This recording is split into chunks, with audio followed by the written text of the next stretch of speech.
ಶಾಂತಿ. ದಿನಾಂಕ ಆಗಿದೆ 29/6/2026. ತಮ್ಮನ್ನು ತಾವು ಆತ್ಮನೆಂದು ತಿಳಿದು ಆತ್ಮನೊಂದಿಗೆ ಮಾತನಾಡುತ್ತೀರೆಂದರೆ ಹೂವಿನಿಂದ ಸುಗಂಧ ಬರುತ್ತಿರುತ್ತದೆ. ದೇಹಾಭಿಮಾನದ ದುರ್ಗಂಧವು ಬಿಟ್ಟು ಹೋಗುತ್ತದೆ. ಯಾರು ಅನೇಕರನ್ನು ತಮ್ಮ ಸಮಾನ ಸುವಾಸನಯುಕ್ತ ಹೂವನ್ನಾಗಿ ಮಾಡುತ್ತಾರೆಯೋ ಅವರೇ ಸತ್ಯ ಹೂಗಳಾಗಿದ್ದಾರೆ. ಯಾರು ಒಳ್ಳೆಯ ಹೂಗಳು ಅಥವಾ ಪತಂಗಗಳಿರುತ್ತಾರೆಯೋ ಅವಶ್ಯವಾಗಿ ಅವರಿಂದ ಸುವಾಸನೆಯು ಬರುತ್ತದೆ. ಅವರು ಸದಾ ಖುಷಿಯಾಗಿರುತ್ತಾರೆ. ಯಾರು ಬದುಕಿದ್ದರೂ ಸತ್ತಂತಿರುತ್ತಾರೆಯೋ ಅವರೇ ಸಂಪೂರ್ಣ ಪತಂಗಗಳಾಗಿದ್ದಾರೆ. ಬಲಿಹಾರಿಯಾಗುತ್ತಾರೆ ಅಥವಾ ಈಶ್ವರನ ಮಕ್ಕಳಾಗುತ್ತಾರೆ. ಯಾರಾದರೂ ಸಿಕ್ಕಿದರೆಂದರೆ ಅವರಿಗೆ ಇದು ಮಾಡಲ್ಪಟ್ಟಿರುವ ಡ್ರಾಮಾ ಆಗಿದೆ ಎಂದು ನೀವು ತಿಳಿಸಿಕೊಡಬೇಕು. ಶ್ರೀಮತದಂತೆ ನೀವೇ ನಡೆಯಲು ಸಾಧ್ಯ.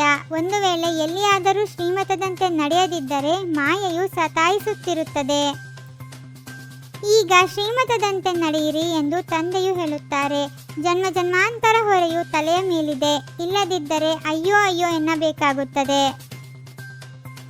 ನೀವು ಈಶ್ವರನ ಮಕ್ಕಳಾಗಿರುವ ಕಾರಣ ಹೇಗೆ ಈಶ್ವರನು ಜ್ಞಾನಸಾಗರನಾಗಿದ್ದಾರೆಯೋ ಅವರಂತೆಯೇ ನೀವು ಜ್ಞಾನಸಾಗರನಾಗಿದ್ದೀರಿ.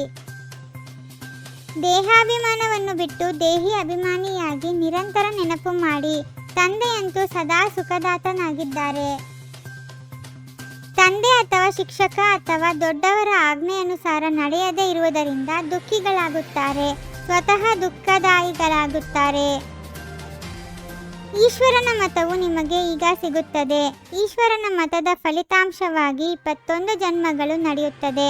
ನಂತರ ಅರ್ಧಕಲ್ಪ ಮಾಯೆಯ ಮತದಂತೆ ನಡೆಯುತ್ತದೆ. ಮಾಯೆಯ ಮತದಂತೆ ನಡೆಯುವುದರಿಂದ 100% ದೌರ್ಭಾಗ್ಯಶಾಲಿಯಾಗಿ ಬಿಡುತ್ತೀರಿ. ಯಾರು ಒಳ್ಳೊಳ್ಳೆಯ ಮಕ್ಕಳಿದ್ದಾರೆಯೋ ಅವರು ಸದಾ ಖುಷಿಯ ಮಸ್ತಿಯಲ್ಲಿರುತ್ತಾರೆ. ಇಲ್ಲಿಯ ಬಡವರು ಅಲ್ಲಿ ಸಾಹುಕಾರರಾಗಿ ಬಿಡುತ್ತಾರೆ ಮತ್ತು ಇಲ್ಲಿಯ ಸಾಹುಕಾರರು ಅಲ್ಲಿ ಬಡವರಾಗಿ ಬಿಡುತ್ತಾರೆಂದು ತಂದೆಯು ತಿಳಿಸುತ್ತಾರೆ. ತಂದೆಯ ಬಳಿ ಯಾರು ಯೋಗಯುಕ್ತರಾಗಿರುತ್ತಾರೆಯೋ ಅವರೇ ಓಡಿ ಬರುತ್ತಾರೆ. ಅವರಿಗೆ ತಂದೆಯ ಸಹಾಯವೂ ಸಿಗುತ್ತದೆ. ತಂದೆಯ ಸಹಾಯವು ಬಹಳ ಸಿಗುತ್ತದೆ. ಮಾಯೆಯ ಬಿರುಗಾಳಿಗಳಂತೂ ಬಹಳ ಬರುತ್ತವೆ, ಆದರೆ ಅವುಗಳಿಂದ ಸುರಕ್ಷಿತರಾಗಿರಿ ಎಂದು ತಂದೆ ತಿಳಿಸುತ್ತಾರೆ. ನೀವು ದೇಹಿ ಅಭಿಮಾನಿಗಳಾಗಿ ಯಾರಿಗೆ ತಿಳಿಸುತ್ತೀರೆಂದರೆ ತಕ್ಷಣ ಬಾಣ ನಾಟುವುದು. ಒಂದು ವೇಳೆ ದೇಹಿ ಅಭಿಮಾನಿಯಾಗಿರದಿದ್ದರೆ ಧಾರಣೆಯಾಗಲು ಸಾಧ್ಯವಿಲ್ಲ. ಮುಂಜಾನೆಯೇ ಎದ್ದು ಕುಳಿತು ವಿಚಾರ ಸಾಗರ ಮಂಥನ ಮಾಡಬೇಕಾಗಿದೆ. ಇಡೀ ದಿನದಲ್ಲಿ ಸರ್ವಿಸ್ ಮಾಡಬೇಕು, ಏಕೆಂದರೆ ನೀವು ಕರ್ಮಯೋಗಿಗಳಾಗಿದ್ದೀರಿ. ಸ್ವಯಂ ತಮ್ಮನ್ನು ಆತ್ಮನೆಂದು ತಿಳಿದು ಆತ್ಮದೊಂದಿಗೆ ಮಾತನಾಡಬೇಕಾಗಿದೆ. ದೇಹಿ ಅಭಿಮಾನಿಯಾಗಿ ಹೇಳುವ ಕೇಳುವುದರಿಂದ ಚೆನ್ನಾಗಿ ಧಾರಣೆ ಆಗುತ್ತದೆ. ತಪಸ್ಸಿನ ಮೂಲಕ ತಮ್ಮ ವಿಕರ್ಮಗಳ ಅಥವಾ ತಮೋಗುಣದ ಸಂಸ್ಕಾರವನ್ನು ಭಸ್ಮಗೊಳಿಸುವಂತಹ ತಪಸ್ವಿ ಮೂರ್ತಿ ಭವ.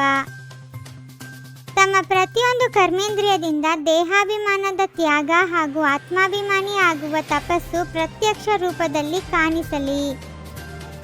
ಸಂಸ್ಕಾರಗಳ ಘರ್ಷಣೆಯಿಂದ ಪಾರಾಗುವುದಕ್ಕಾಗಿ ಬಾಲಕ ಹಾಗೂ ಮಾಲೀಕತ್ವದ ಸಮತೋಲನವನ್ನಿಡಿ. ಓಂ ಶಾಂತಿ. 21 ಜನ್ಮಗಳಿಗೆ 21 ಪರಮಾತ್ಮನ ಮಹಾವಾಕ್ಯಗಳನ್ನು ಆಲಿಸಿ ಹಾಗೂ ನಿಮ್ಮದಾದ ಈ ಚಾನಲ್ಗೆ ಲೈಕ್ ಮಾಡುವುದನ್ನು ಮರೆಯದಿರಿ.